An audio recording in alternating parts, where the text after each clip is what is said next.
வணக்கம். சற்று முன் கிடைக்கப்பெற்ற மிக முக்கியமான செய்தி ஒன்று வெளியாகி உள்ளது. திராவிட முன்னேற்றக் கழகத்தின் எம்எல்ஏக்களை ராஜினாமா செய்வதற்கான ஏற்பாடுகள் திமுகவின் தலைமை செய்து வருகிறது. கடந்த சில நாட்களாக திமுகவின் மாவட்ட செயலாளர்கள் ஐஏஎஸ் அதிகாரிகளையும் ஐபிஎஸ் அதிகாரிகளையும் மிரட்டிய வீடியோக்கள் சமூக வலைதளங்களில் வைரலாக பரவியது.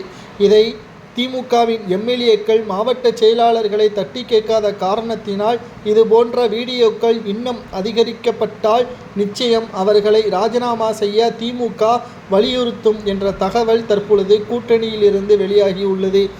திமுகவின் கூட்டணிகள் மொத்தம் 13 கட்சிகள் இருக்கிறது. ஆனாலும் திமுக தான் ஆளுமையாக இருக்கக்கூடிய காரணத்தினால் கடைசி வரையும் திமுகவினருக்கு அடிபயந்துதான் நாங்கள் இருப்போம் என்று நினைத்து விடாதீர்கள் என்று திமுகவின் மிக முக்கிய கூட்டணியான விடுதலை சிறுத்தைகள் கூறியிருக்கிறது. மேலும் திராவிட முன்னேற்றக் கழகத்தின் எம்எல்ஏக்கள் குறிப்பாக ஐஏஎஸ் அதிகாரிகளையும் ஐபிஎஸ் அதிகாரிகளையும் மிரட்டி தங்களது கட்டுப்பாட்டில் வைக்க முயற்சி செய்வதால் பல குற்றங்கள் தொடர்ச்சியாக நடைபெறுகிறது. மக்களுக்கு பாதுகாப்பு இல்லை. நாங்கள் எங்களுக்கு கொள்கைகள் இருக்கிறது, அதை மீறி நாங்கள் செயல்பட மாட்டோம்.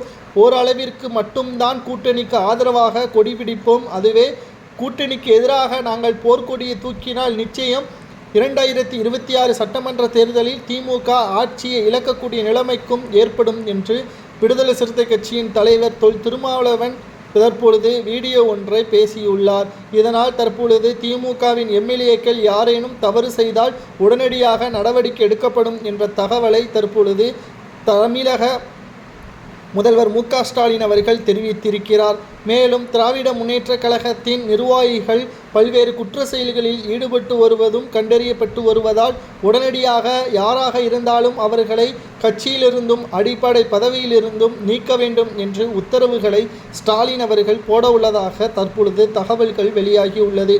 2026 சட்டமன்ற தேர்தல் நிச்சயம் திமுகவிற்கு பேராபத்தை ஏற்படுத்தும். தமிழக வெற்றிக் கழகம் அதிமுக பாஜக கூட்டணி அமைப்பது உறுதியாகிவிட்டால் திராவிட முன்னேற்றக் கழகம் தலைகீழாக நின்றாலும் வெற்றியடைவது கடினம்தான் என்ற தகவலை நம்மால் ஆணித்தரமாக கூறலாம். கிட்டத்தட்ட திமுகவின் எம்எல்ஏக்கள் பலரும் ரவுடிசத்தை தான் செய்து வருகிறார்கள், மக்களுக்கு இன்னமும் நலனை செய்ய தவறிதான் வருகிறார்கள் என்றும், இதுவரை திமுகவின் சொன்ன வாக்குறுதிகள் நிறைவேற்றப்பட்டு விட்டதா? 545 வாக்குறுதிகளில் 20% மட்டும்தான் திமுக நிறைவேற்றியிருப்பதாக தற்பொழுது தகவல்களையும் நம்மால் பார்க்க முடிகிறது. இவர்களுக்கு பதவியை பறிப்பது சரியா தவறா என்பதை கூறுங்கள்.